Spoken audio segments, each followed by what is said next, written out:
Parte Cristiano!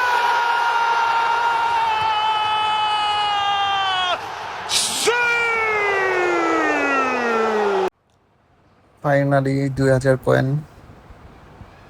আসলে Ronaldo নেওয়ার জন্য যে কি পরিমাণ একটা প্যারা নিয়েছিলাম ওইটা আজকে শেষ হলো।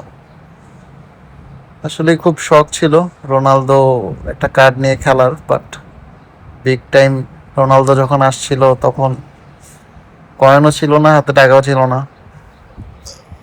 আর কোনামি এমনও রোনালদোর কার্ড খুব কম দেয়। আর রোনালদো ম্যাচের মধ্যে কি ইম্প্যাক্ট করে তা যারা রোনালদো নিয়ে খেলছে তারাই বলতে পারবে। তো রোনালদোর হচ্ছে অ্যাক্রোবেটিক ফিনিশিং আছে, এরিয়াল ফোর্থ আছে, ফাইটিং স্পিড আছে, খুবই ভালো। সেই সাথে হচ্ছে আমরা একটা ম্যানেজার 90 কুইক কাউন্টারের। তো ওভারঅল হচ্ছে পর্তুগালের প্রিমিয়াম প্যাকটা কিন্তু খুবই ভালো। রোনালদো হচ্ছে 105 রেটেড সিএফ গোল পোচার। আসলে গোল পোচারের কারণে হচ্ছে মেইনলি রোনালদোকে নেওয়া। সেই সাথে হচ্ছে 90 কুইক কাউন্টার।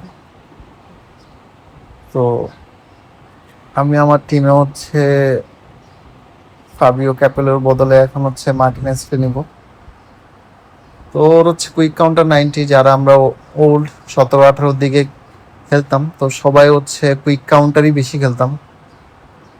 তো আমারও খুব শখ ছিল যে কুইক কাউন্টারে একটা ভালো ম্যানেজার আসলে নিব। সেই সাথে রোনালদো তো বলাই যায় একটা দারুণ প্যাকেজ।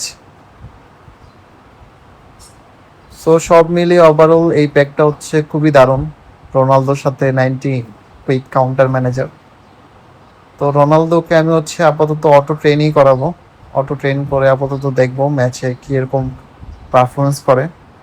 তো আমার দেখা কয়েকটা পারফরমেন্স হচ্ছে আপনাদের শো করাবো। ওরে ম্যাচে নেওয়ার পর থেকে কি পরিমাণ পারফরমেন্স করতেছে সেটাই দেখাবো আপনাদের। আমার ব্যক্তিগতভাবে হচ্ছে ম্যাচ খেলানোর পর রোনালদোর প্রত্যেকটাই 7.5 রেটিং ম্যাচ। আমি যতগুলাই ম্যাচ খেললাম মানে 7.5-এর নিচে হচ্ছে রোনালদোর কোনো রেটিং হয়নি। তো ওভারঅল খুব ভালো একটা প্যাক, সবাই রোনালদো প্যাকটা অবশ্যই নিয়ে নেন। এর থেকে ভালো কম্বিনেশন রোনালদো আপনি পাইবেন না।